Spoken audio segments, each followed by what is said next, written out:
Welcome again to Filmcast Without a Cause. I'm Jacob Rosdale. I'm Patrick Boberg. And we're going to keep it light. We're going to have fun today because we're reviewing a comedy. It's going to be our feature review for the show, The Watch. Comedy? ? We'll get into that later. But before we get into the feature review, we like to talk about news and what's going on in Hollywood land, as it was once known. And I have to start off the show by admitting that I have broken one of my new rules that I've set up for myself, and that I watched an online trailer. And not just a teaser trailer, I watched an extended 6-minute trailer. I did it as well, and I think I know what you're about to say. We watched Cloud Atlas, the extended 6-minute trailer wherein the Wachowski brothers spilled the entire can of beans for the film. There were 2 videos that came online. There was one with the Wachowskis and co-director Tom Twyker. Oh, yeah. I don't know if I'm saying his name, where they explained the movie, and I didn't watch that one. But I did watch the 6-minute trailer, which I had to do it because the curiosity for this film has been off the charts for me, personally. I agree completely. It's more I didn't know that everybody was playing 6 characters. I thought it was only Hugh Grant. Now that I know that it's most of the actors, I'm far more enticed than I was earlier. Yeah, there are so many stars in this movie, too, like Tom Hanks, Halle Berry. You mentioned Hugh Grant, who I haven't seen in years. And they have Hugo Weaving in there, 4th billing, and he's only in one shot of that trailer. So I'm thinking he's got a lot more to do with the plot than what meets the eye in that trailer. Well, if you haven't seen the trailer, I'm not going to tell you to go watch it because I'm anti-trailer. But if you can't help yourself, if you like epic, I get epic is the word, but sci-fi, crossing generations. It's based on a book. I should have written down who the author of the book was. David Mitchell, thank you very much for saving me to do the research. And it crosses characters, and I don't know if they're really playing the next generation of each other, but actors are playing each other in several different time periods, including what appears to be the far flung out future. So there's definitely some sci-fi in there. And I will just say it looks like it cost a lot of money to do this movie. It looks great. The Wachowskis don't make bad-looking movies. But I posted on Facebook when I saw the trailer that there is no middle ground for this movie. It's either going to be great or it's going to be horrible. That's how I see it, just because of the scale and the scope and the ambition of this thing. It's either going to be something really special or it's going to fail spectacularly. Either way, it's something spectacular is going to happen. So you're giving it the Waterworld treatment, basically. Yeah. Well, yeah, pretty much. Again, I don't have the figures. I don't know how much it costs, but you don't make cheap movies with Tom Hanks. So I don't think you make cheap movies with this entire list of actors. You don't throw 10 top billing people in your movie and say, hey, let's make this for $45 million. And the Wachowskis, other than The Matrix, they're not known for being hit machines. The sequels, I believe, are pretty much considered to have maybe not financially underperformed, but critically underperformed. Sure. Speed Racer was a huge flop, even though I'm a fan of it. I have not seen it. Oh, well, you should. Well, I know. Everyone says it is visually amazing. And exactly. I guess the hatred for it has gone down over time as well. So maybe I've waited long enough. Pop it in. And if you've ever seen the cartoon, it's one of the most faithful adaptations I've ever seen, for better or worse. I don't remember there being a Rainbow Road on the cartoon. Was there? It probably wasn't that extreme. I have to admit a blind spot. Maybe this is something we can do on the podcast later, where we just come clean with our cinematic blind spots. But I've never seen Run, Lola, Run. Oh, yeah, it's so good. And it's short. It's not very long. It's considered a feature, but I think it's only like 55 minutes long or something really short. Yeah, it's on my list of shame. I really need to see it. I did see Tom Twyker, the guy who's co-directing. I'm not sure if I'm saying his name right. I did see Perfume, which is a film he directed, and it's visually stunning. It had a lot of story issues, but yeah, same thing with The International, the one that he followed it up with. It looks great, and it takes a lot of crazy turns right out of the gate, but it is not a sound story in the slightest. Well, back to Cloud Atlas. I love ambition, so this just shot up as my most anticipated movie of the fall, mainly just to see if it's as big of a disaster. Well, I hope it's not a disaster, but if it's going to fail, it's going to fail, like I say, big. I'm interested to see how all those different genre takes show up, because obviously there's some sort of sci-fi stint over the whole thing, but the way that it's shot, at least shown in that trailer, it makes it seem like there's a period piece, there's a Western, there's a modern day tragedy story in there, present day tragedy story, a futuristic story, and then a post apocalyptic story. So there's all types of genres, and I'm interested to see if they film them all in different ways and how they all marry. It's all types of feet, like they're jumping into all types of buckets here, and if they hit them all without splashing over the top, I'll be amazed. If that made any sense, that metaphor. Oh, it definitely did. And it definitely looks like something original, and we're going to jump to our next story to the exact opposite. It's Hollywood regurgitating Unoriginal. itself. Unoriginal. But who knows? Maybe they'll do something cool with it. Warner Brothers is considering doing a prequel, because those are all the rage, to the popular horror film The Shining, based on the Stephen King novel. I don't know much. I mean, they've just announced that they're considering it. We were talking about it this weekend, me and some guys, when we were making a short film. More of that coming about that later. But somebody mentioned that Stephen King was actually going to write a sequel book or a prequel book as well. Mm-hmm. And I said, well, that doesn't really matter because I haven't read the book. But from what I was told and through interviews with Stephen King, the book and the movie The Shining aren't carbon copies of each other. So however they do it, they need to have somebody with some serious gravitas to pull it off. Some director that, has vision and a style. Because you say The Shining, you immediately think of Stanley Kubrick if you're a cinephile. And then you think, this guy owned this movie. Some people consider it to be the best movie ever made. I put it up there really high. I don't know if I go that far. But to think that they'd give it to some, fresh out of the gate, somebody who's had a couple movies, say similar to Rise of the Planet of the Apes, if they gave it that treatment, it would be a disservice to the original film. And as my opinion, a lot of these prequels and sequels that come out down the line, they kind of do discredit to the original work. Are you anywhere in that line, Jacob?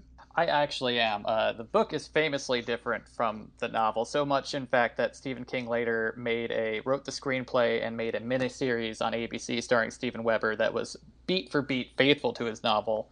That was no one remembers that. Everyone. I remember seeing Kubrick the commercials version. for it because that's the guy from Wings played Jack. Yeah, exactly. That's what I remember too, and I remember watching it on ABC, mainly waiting for the beats that happened in the movie to happen, and it doesn't, or they do in less spectacular ways. So the movie is far better, and the sequel King is writing, I believe it's called Mr. Sleep. I imagine it's going to follow the young boy grown up and he has psychic powers, typical Stephen King stuff. I wouldn't be surprised if Warner Brothers is eyeing that for a movie too. But the idea of a prequel, it's not like what Prometheus did with Alien. I'm just spitballing here. It probably has something to do with the hotel, the evil Overlook Hotel. Yeah. And I can't see a way they would do it that wouldn't diminish the original, either by over-explaining things, which the movie is famously ambiguous at the end. The end? How about the entire thing? It's for the whole ambiguous. thing, yeah. Is he having delusions? He's dancing with a naked woman who was beautiful at one point, and all of a sudden a grotesque disfigurement. I don't know if there's anything solid to stand on in that movie. It's so ambiguous, in fact, that there's a documentary making the rounds now. I'm going to forget the number. Room 187, whatever the famous room is in it. And the documentary is just a series of conspiracy theories about what Kubrick was trying to say with The Shining. A lot of them talking about how it's a defense of the gold standard, or it's about the white man's treatment of Native Americans. So it's a film that still obsesses people today. And I can't see a way that they would do a prequel that wouldn't either give definitive answers or completely repeat itself by having another guy go crazy in the hotel. As far as someone who could pull it off, if Warner Brothers was going to offer it to Chris Nolan, a director who's constantly compared to Stanley Kubrick, I bet he'd say no, but it would certainly get me interested in it. Yeah, I think the problem with handing it to any or asking any director of say that stature is almost all of them. I don't know. You'd have to be a pretty egomaniac to direct a film in the first place, but to take something that was once Kubrick's definitive work, one of, I guess you should say, and say I can top that or I can match that or even come close. Maybe Spielberg will do it. Yeah.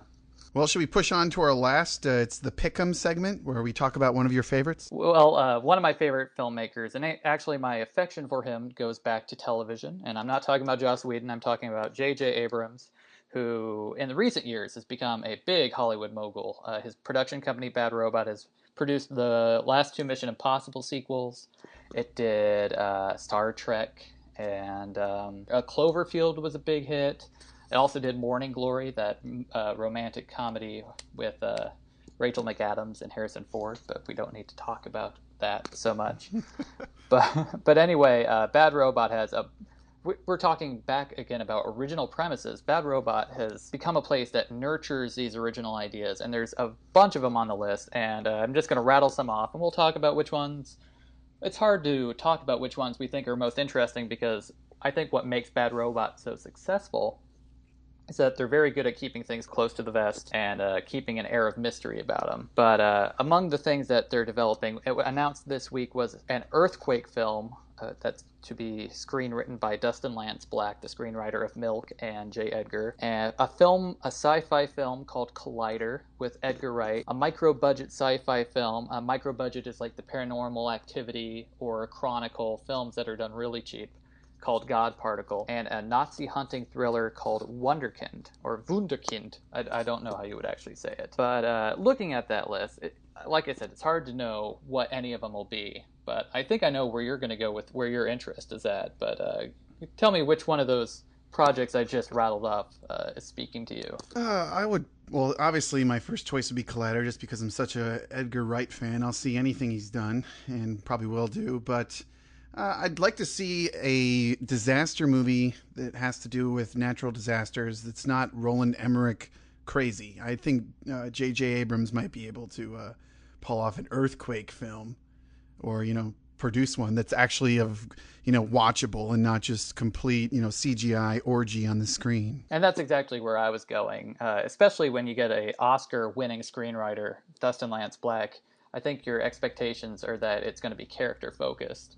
I remember when I saw Cloverfield, I was engaged with the characters before the monster even showed up. People disagreed with me about that, but I would really like to see an earthquake film. You just hope an earthquake series, the one that'll take California away, doesn't happen between now and when the film gets made, or right before it gets made, because that would be a PR disaster. Anyway, we're always interested. That would put it on the shelf for a long time. That put all of Hollywood on the shelf, literally, for a long time. I hesitated even putting this J.J. Abrams roundup into the lineup, because I know by the time we do this again next week, there will be another project announced, or there will be new news about Trek 2, or another TV show announced. We didn't even get into the television. He has Revolution coming up this fall. Jon Favreau is directing the pilot. So Bad Robot is, I don't even want to mention the show that I love and adore, because Pat will say something negative about it, and then I'll get riled up, and then we won't be able to continue the podcast. Well, I never really watched the show, so we'll just leave it at that. Yeah, but we both liked what we've seen of Fringe, so we can agree that, if only I kept going with it, we could turn this into the Fringe cast, but oh well. We could be the X-Files cast. That's not J.J. Abrams, but it's similar stories. Oh, well, we have our hands full with enough aliens at the moment as we get into... see what I did? As we're going to transition now into our feature review of The Watch. There is an alien invasion happening. They're among us. That's why I founded the Neighborhood Watch. Any one of these people could be an alien. Check her out. It's like she's studying some new discovery. Should I put it in my flavor snout? A neighborhood watch group consisting of some of the biggest names in comedy, Ben Stiller, Vince Vaughn, and Jonah Hill, stumble upon an alien invasion in The Watch. Yeah! Anything from outer space, kill it. Die! Die! This thing's a goner for sure.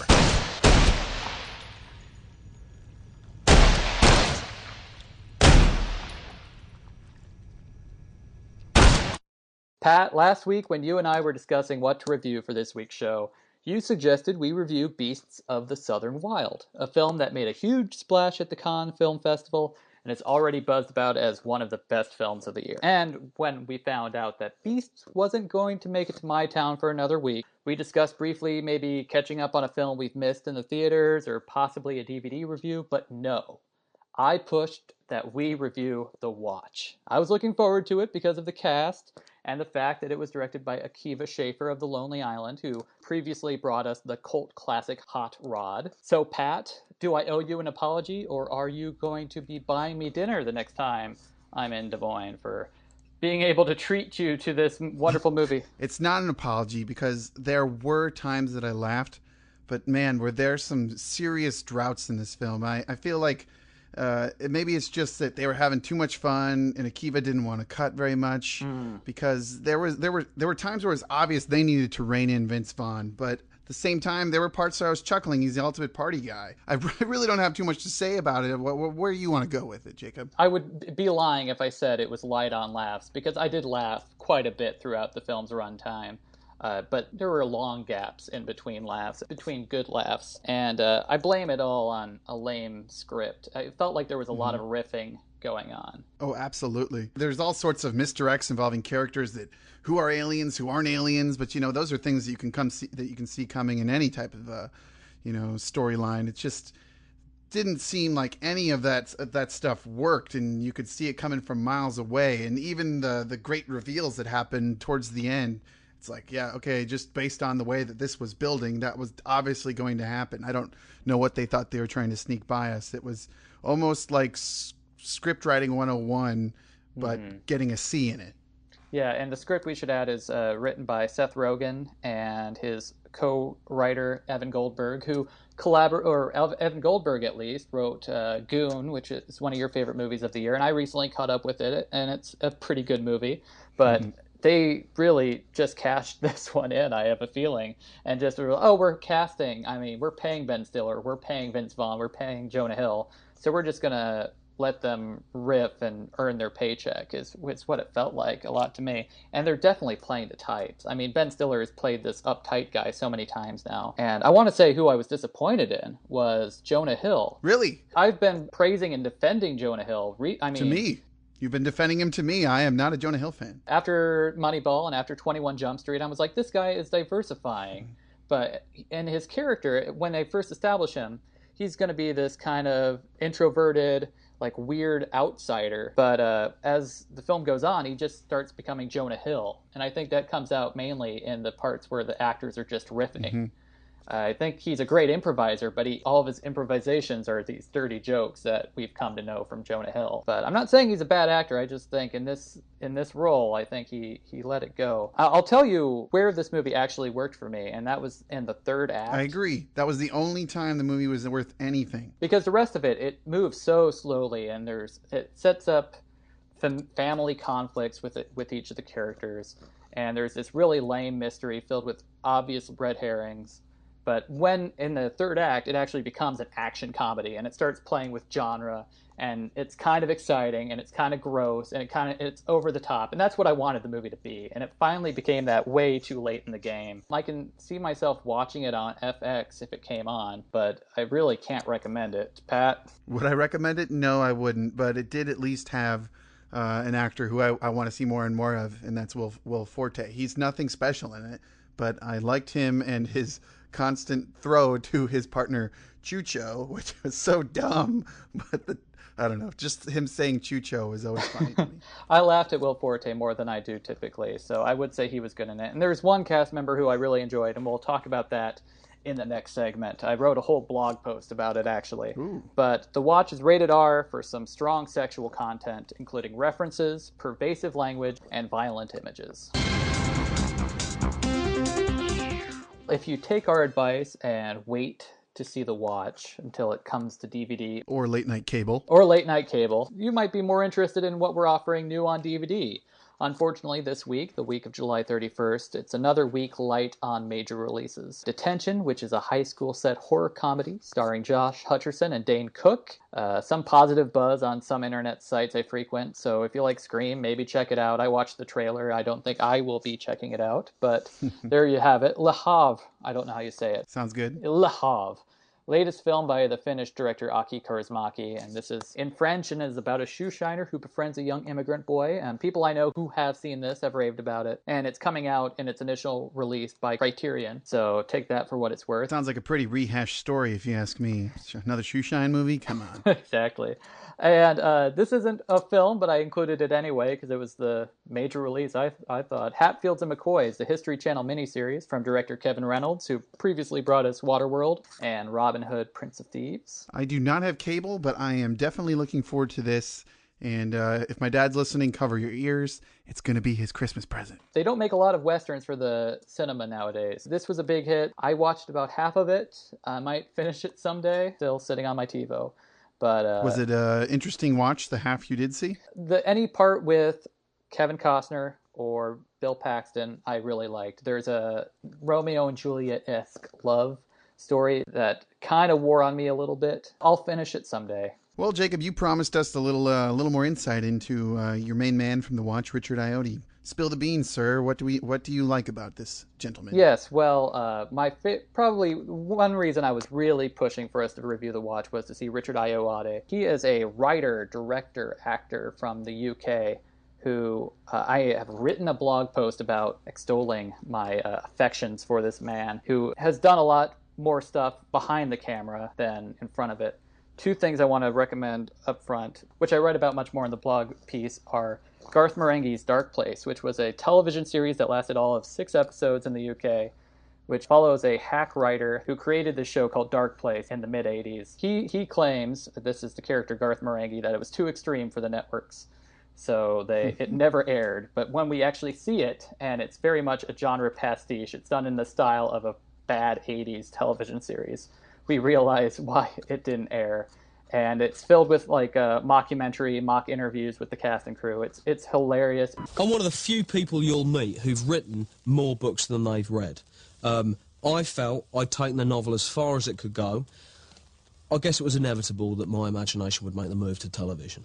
I got a script, read it, scared me senseless, calmed attitude, and I said to Garth, I looked straight into his face, I've never been afraid of holding a man's gaze, it's natural. I said, this is going to be the most significant televisual event since Quantum Leap.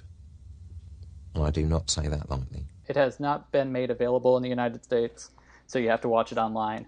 But it aired on Adult Swim, and some people know it from that, and on the Sci-Fi Channel.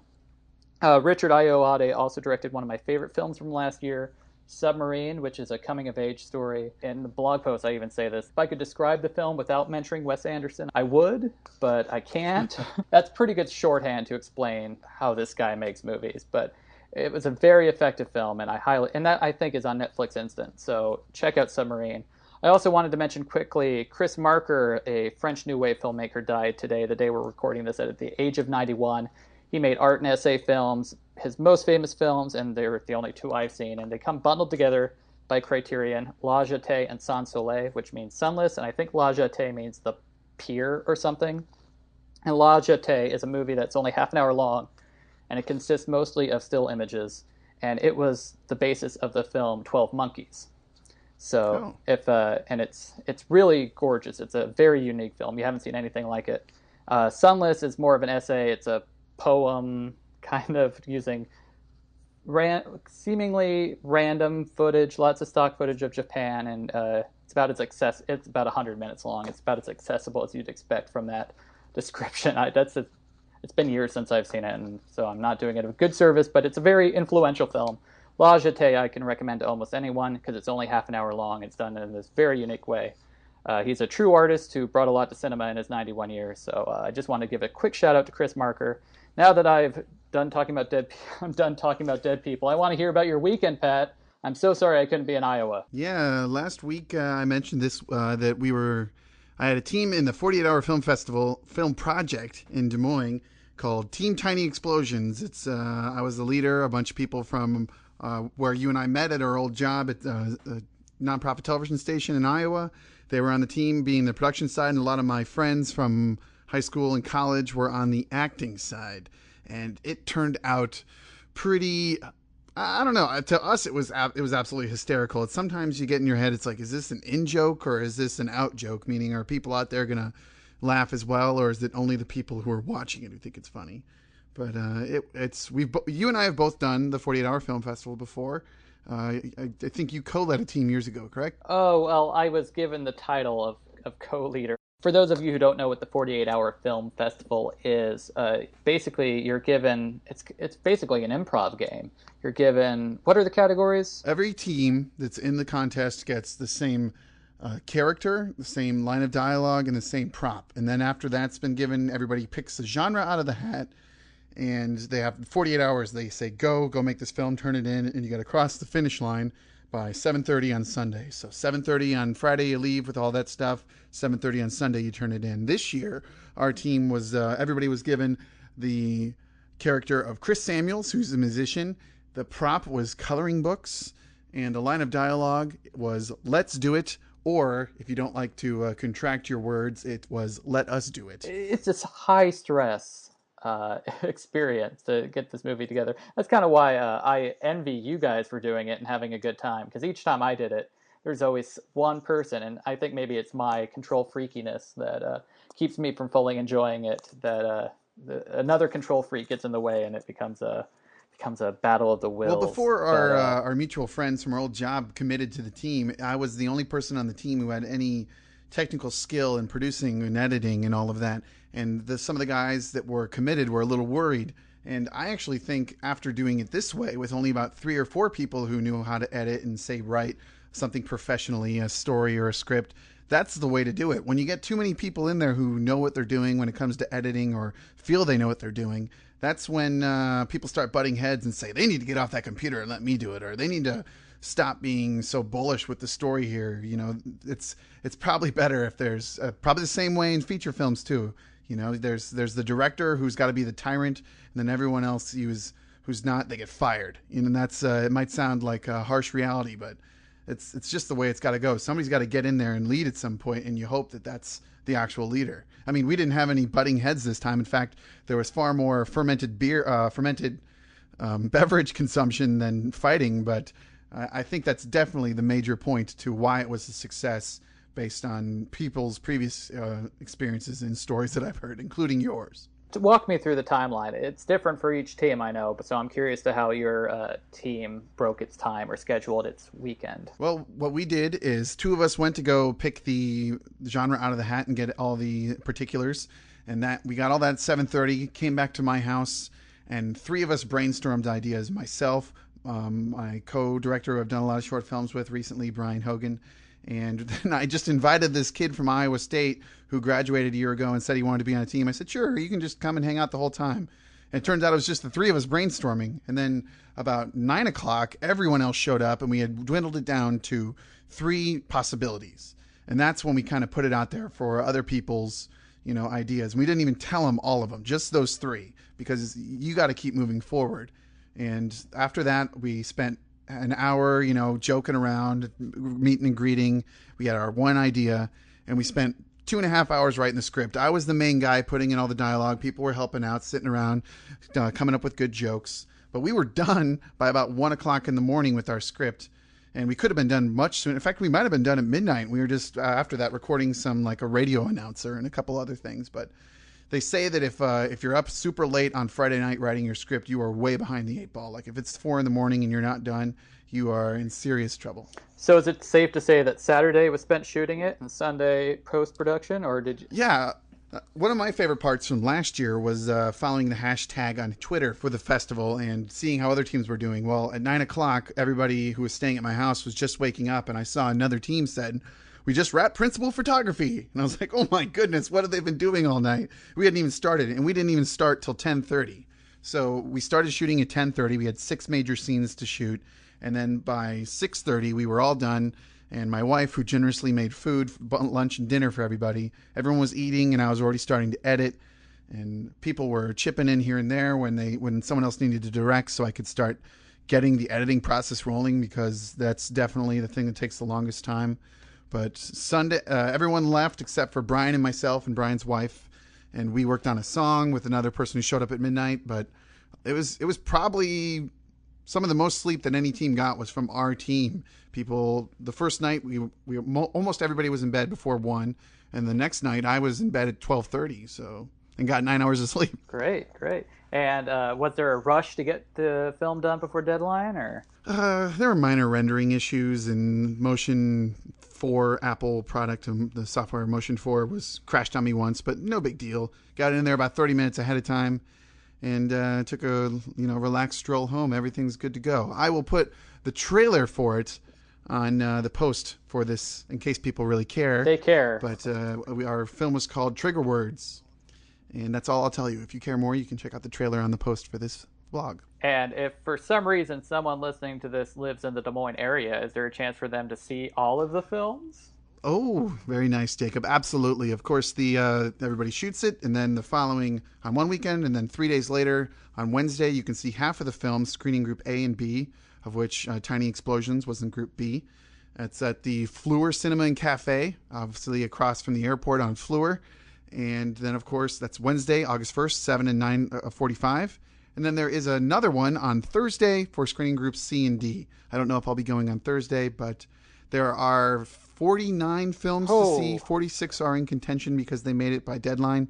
And there were 51 teams total. I guess 2 of them just abandoned the project because must have just fallen apart. But there is, from last year, I can say it seems like they've gotten better as time has gone on. Teams know what they're doing and can write something funny or write something, creative, good music. So I suggest anyone who's within earshot of my house or near in the 515 area to drive into Des Moines and check it out on Wednesday and Thursday night. And we'll have to talk next week about how the films turned out, as you'll have seen them by then.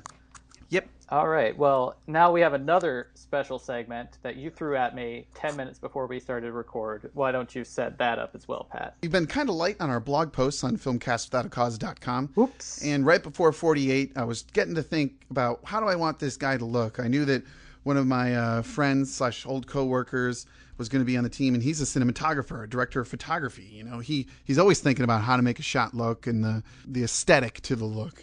And so I was thinking, who are some directors and movies that I like? And obviously a director isn't the only person who makes something look the way it does. It's more on like the lines of their director of photography or cinematographer. But I got a list going, and it's on a blog post that I titled Cinephile, My Love for Cinematography. And I just, rattled off a few guys that that somewhere along the lines about 1999, and Jacob and I have both at some point talked about how that year seemed to be super huge for really good movies. Mm-hmm. And that's about when Magnolia came out. That's when Fight Club came out. That's when The Matrix came out. And I just put at the top of the post Magnolia, Paul Thomas Anderson's it's his second major film, correct? Yeah, Hard 8. Hard 8 was, but Nights. I don't think that was like a major release. No, that was a. It has people who are stars now in it, but I don't think it was a big budget film by any means. Well, anyways, so I just listed off, and here's what are my favorite looking films? Basically, I listed on there, and I started with Edgar Wright's Hot Fuzz.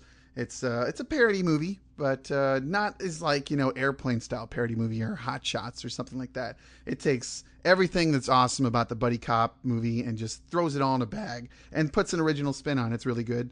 Obviously, I'm hoping a lot of people out there have seen it. Mm-hmm. And just a couple quick other ones that I listed: Terry Gilliam's Brazil, Guy Ritchie's Snatch, Gaspar Noé, I think that's how you say his name, Enter the Void.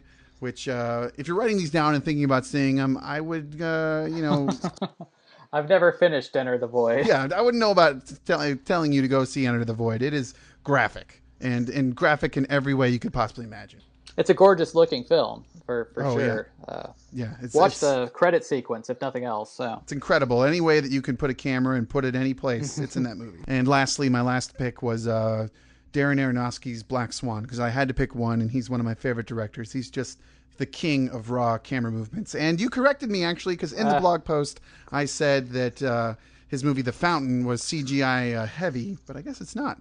Yeah, he used a lot of microscopic photography. He would take pictures of water drops with a microscopic camera and then use those to create outer space. It's magic. I'll have to look that up and then someday steal it if I ever need that effect, because it really looks like everything was, at least in the future segments of that movie, computer generated. You listed off a lot of my favorites, so when I had to think of a couple to rattle off, it wasn't very easy, but I wanted to go with one of my favorite British filmmakers of the 50s and 60s. I'm not going to talk about Alfred Hitchcock, though he is one of my favorites. I'm going to talk about Michael Powell, who, along with his director of photography, Jack Cardiff, made a lot of gorgeous Technicolor movies. And I can just watch Technicolor movies all day. It doesn't matter what it is, including a lot of Michael Powell's films are about subject matters I would otherwise find completely dull, Like the Red Shoes and Tales of Hoffman are basically filmed ballets, but the colors pop so much on them. People have mentioned the Red Shoes so many times in the last few months. I have to see that movie, especially after listing Black Swan in my list. And one of my favorite Michael Powell film is probably A Matter of Life and Death, which is also called Stairway to Heaven, depending if you're in England or in the United States.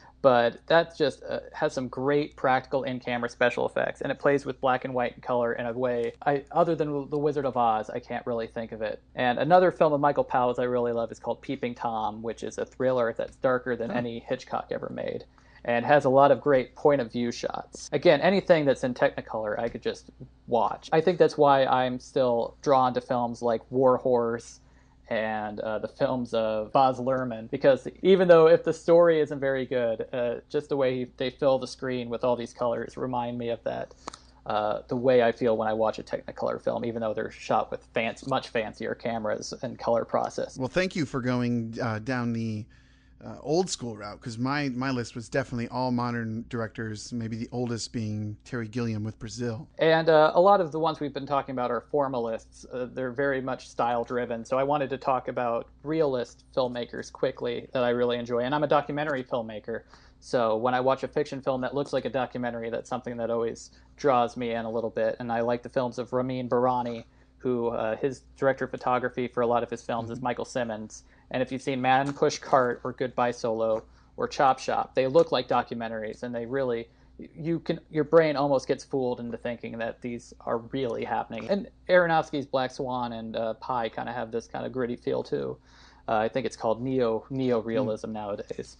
But the act of trying to look like you're actually like your film is actually happening. I think we can put that one in the bag. So after this, we're going to wrap it up. Sorry, no spoilers this week. We'll tell you where to go and some feedback we've had. Stick around.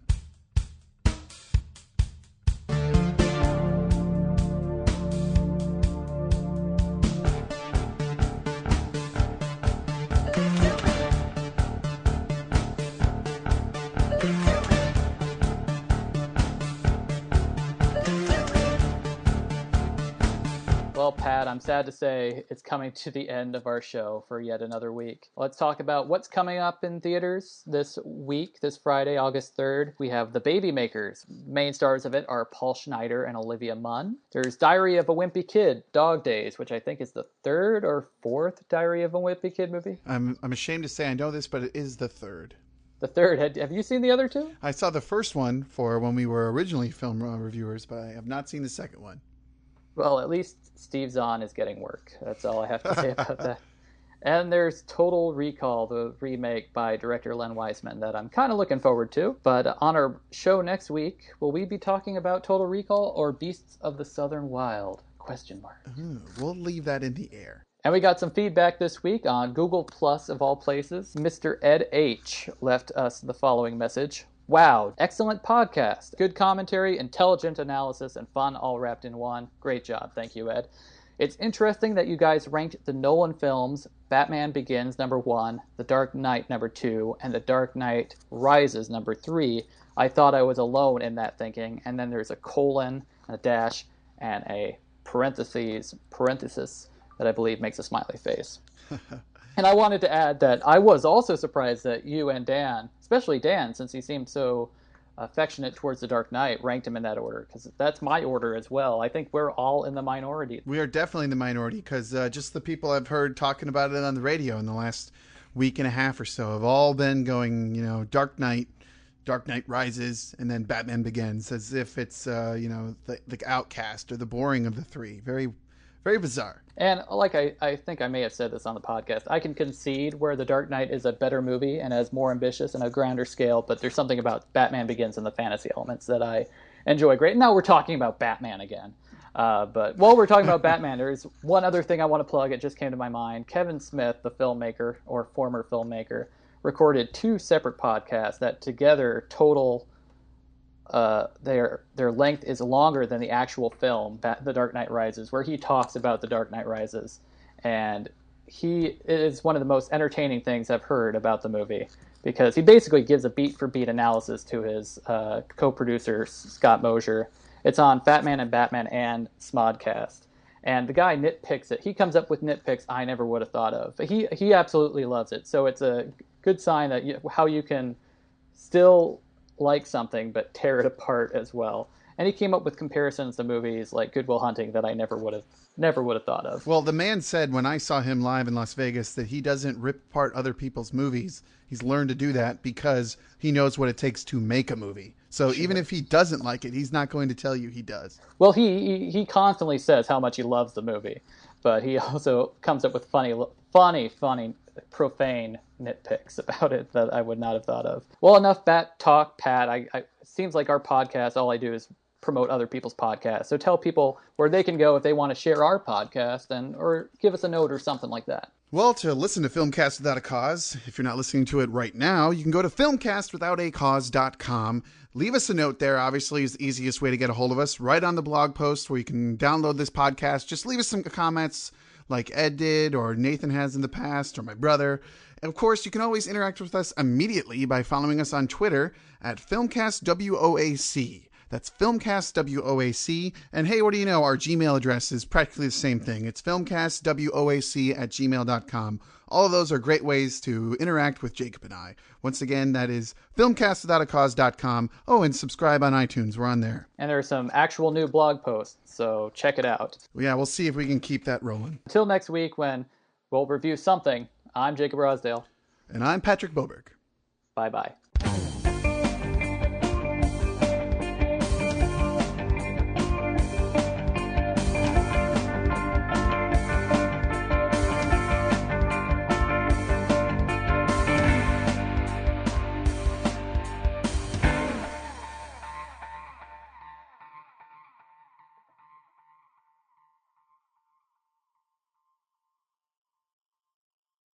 You know, I don't think anyone's gonna tell us when to leave. Yeah, good call, Garth. I'll bet we're just gonna sit here, and when they're finished, they'll fade to black. I can't believe they did that. I told ya.